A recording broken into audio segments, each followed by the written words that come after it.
Welcome to another episode of Shaken Not Stirred. I am your host, Martini.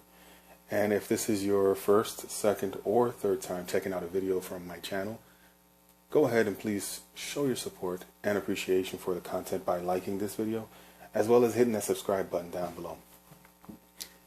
In this video, I will attempt to break down one of the most complex aspects of the human experience that has been around since the ancient Greco-Roman times. An aspect that has given rise to a conglomerate industry so enormous that it controls every single facet of our everyday life, specifically the female life of the human species: beauty.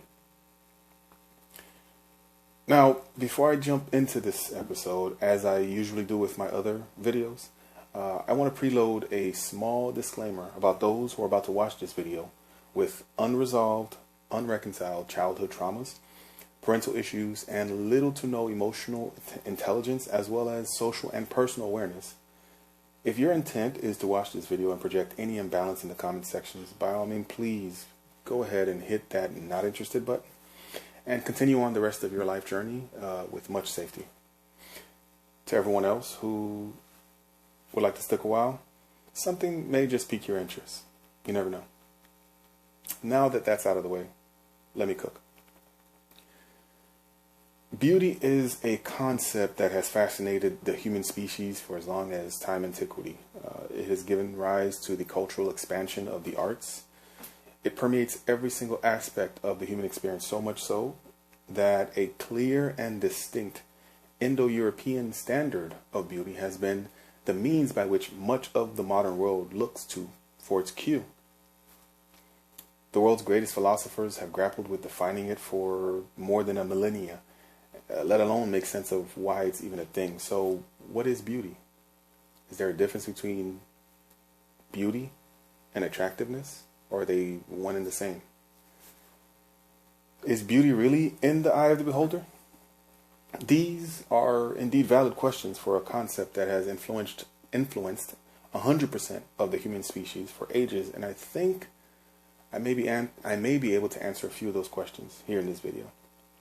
So, according to this article that I was reading, published by Kristen Meinzer, I'm probably butchering her name, from The Takeaway, or WNYCstudios.org, classicist David Constant, author of Beauty, the Fortunes of the Ancient Greek Idea, says that we owe our healthy and unhealthy notions of beauty in many cases to the artists and geniuses of Athens. The key to understanding it ultimately comes down to one single word. For many years, Constance says, scholars didn't think that the Greeks had a specific concept of beauty. As far as they knew, there was only the all-purpose word kalos, or K-A-L-O-S, which was often used to mean good. So the article goes on to say that, according to the Christian Bible, when God created the world, he looked at the world and said that it is good. Well, in Greek, that translates to the adjective kalos, or kalos, K-A-L-O-S. God didn't mean it's beautiful. He meant it's a fine piece of work, Constance says. Whereas K-A-L-L-O-S, kalos, does, interestingly enough, have a corresponding word in Hebrew, which also refers very specifically to a physical attractiveness as opposed to things good in general.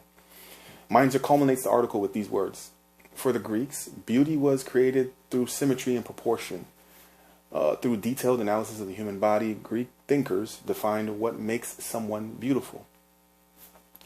Now, many of you have probably heard of this mathematical symmetry or proportional system known as the golden ratio or the Fibonacci sequence, named after the late Italian mathematician Leonardo Fibonacci. If this is your first time hearing about this system, I would submit to you that you check it out after you watch this video. Really interesting stuff.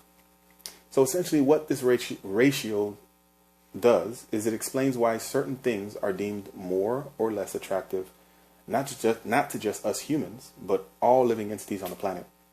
So according to the golden ratio, a visually balanced face is approximately 1.618 times longer than it is wide.